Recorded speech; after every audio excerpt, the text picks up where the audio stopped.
solve the equation 2xy minus 3x squared dx plus x squared plus 2y dy is equal to 0. Again, step number 1 is to determine whether it is an exact DE or not. Let me use that one. So the first step, sorry, is to take the partial derivative of m with respect to y. This is our m and this is our n. So with respect to y, x is held constant. So you have 2x. Then the partial derivative of n with respect to y, sorry, with respect to x,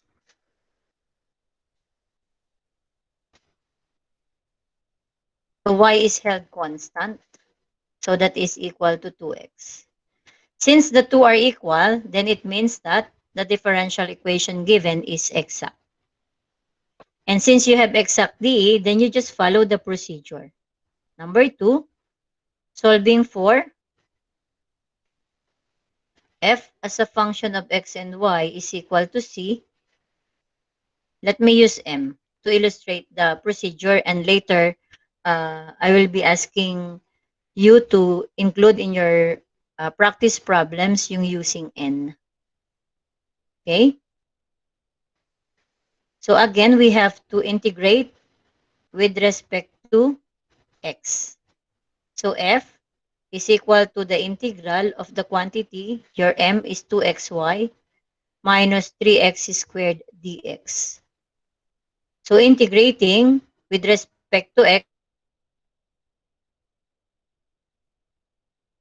be x squared y.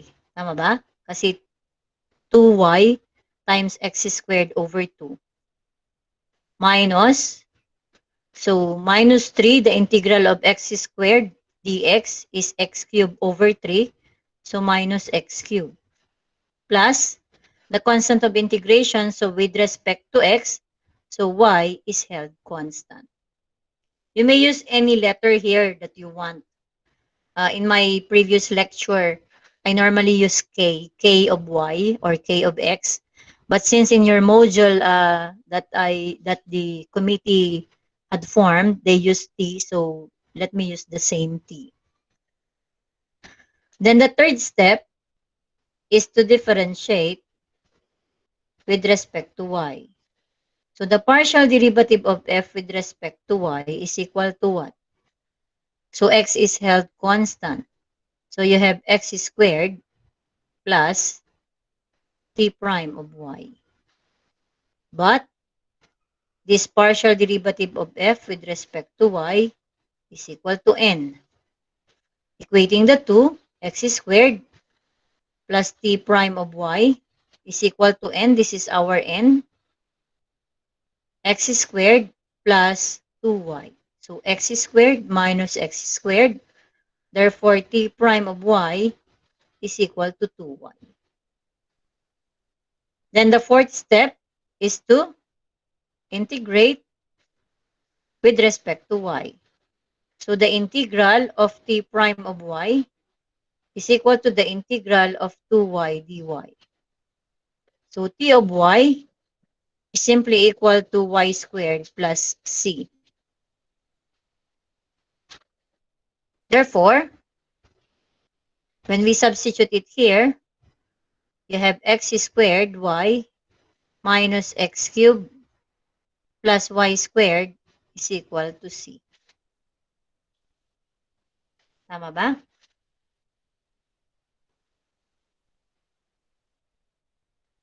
Let us, sorry. Oh, sorry.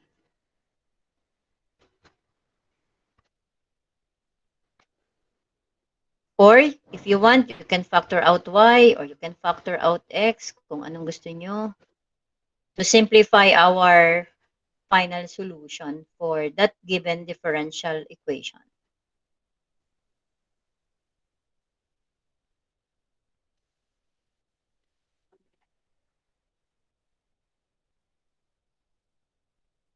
Okay? So again, you may try later. I'll be asking you to try using n.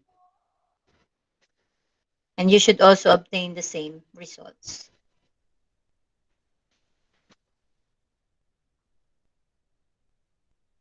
Okay, the next problem.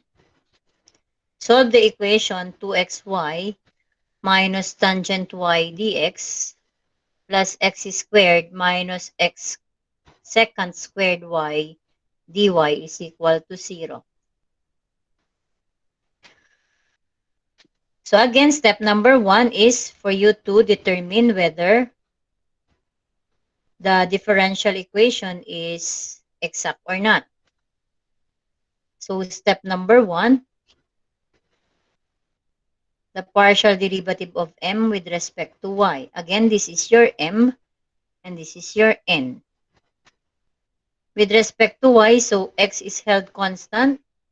So that is 2x minus derivative of tangent y is secant squared y. And for n, the partial derivative of n with respect to x.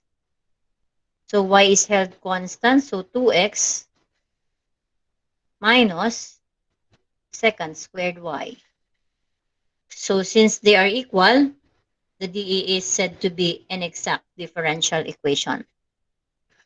Number 2, solve for the solution f as a function of y equals c. Let me show again using m. So we integrate with respect to x. So f is equal to the integral of 2xy minus tangent y dx. So that would be equal to,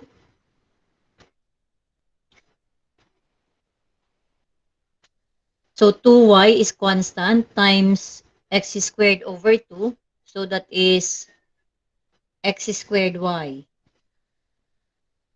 Tama? Minus, so y is held constant. So x tangent of y plus the constant of integration t as a function of y.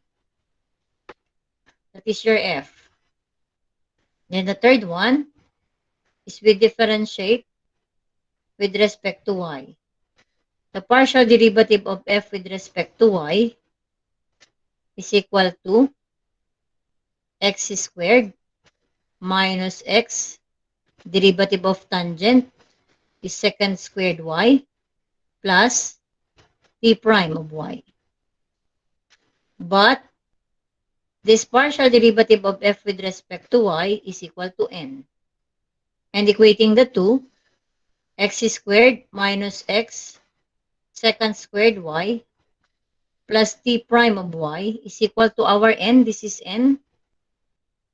So x squared minus x secant squared y. So you have x and x squared, x secant squared y, x secant squared y. Therefore, t prime of y is equal to 0. So the fourth one is we integrate with respect to y. So the integral of t prime of y is equal to the integral of 0.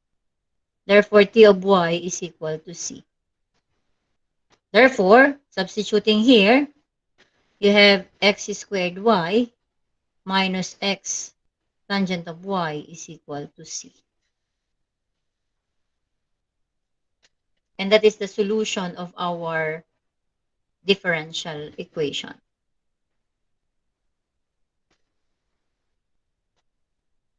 Okay? Now, let us have the last example, number 4.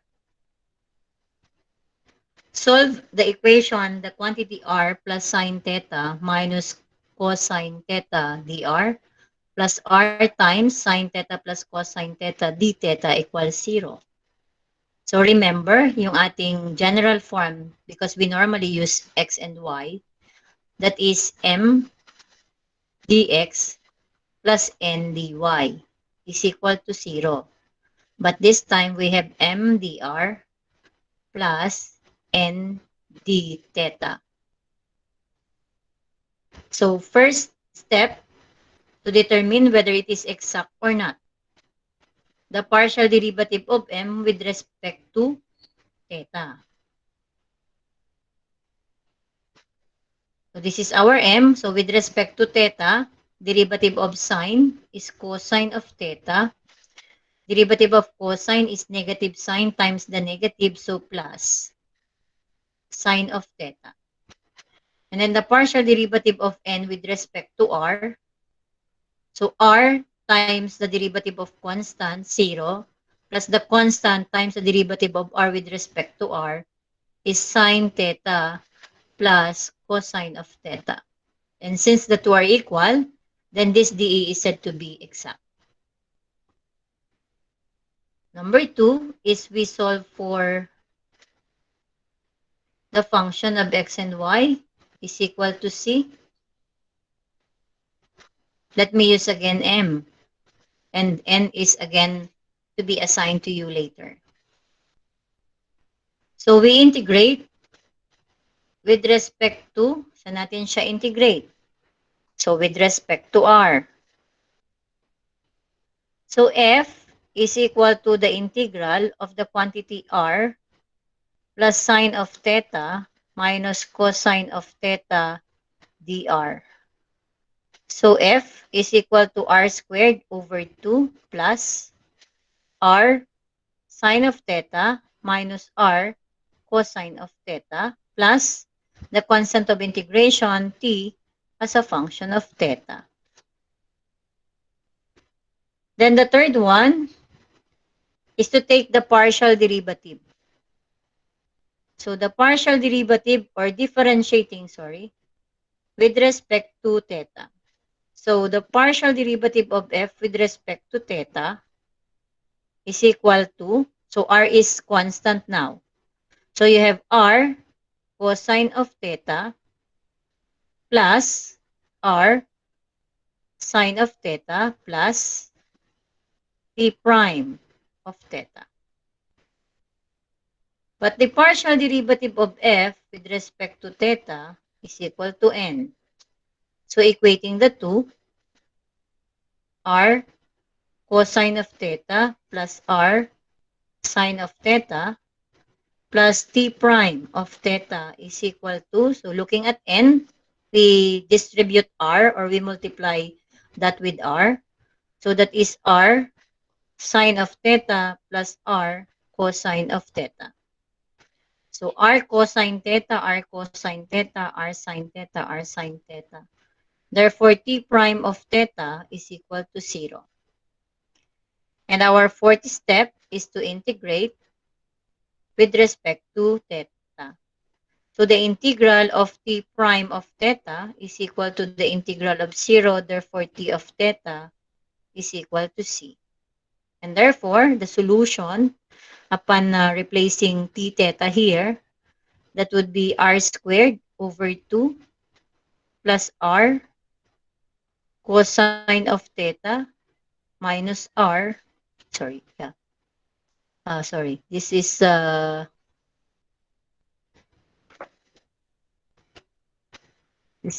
cosine. That is r sine of theta minus r cosine of theta is equal to c. Or you can further simplify your result by multiplying it by 2, or you may also factor out r. If you multiply it with 2, then you have r squared plus 2r sine of theta minus 2r cosine of theta is equal to c. Or again, you may factor out r if you want. So r times r plus 2 sine of theta minus cosine of theta is equal to c. Okay? So that is the solution of this differential equation. Even though we use r and theta, you should know where you are going to integrate it with respect to what variable and also to differentiate with respect to what variable. So again, you will be trying in your practice problem, try solving using n. And you should obtain the same solution as this of r squared Ma'am, plus, excuse po. yes. Ma'am, hindi ka po 2 cosine theta po yun nung nilabas natin yung R. Ah, yeah, sorry. Yes, this one. Thank you.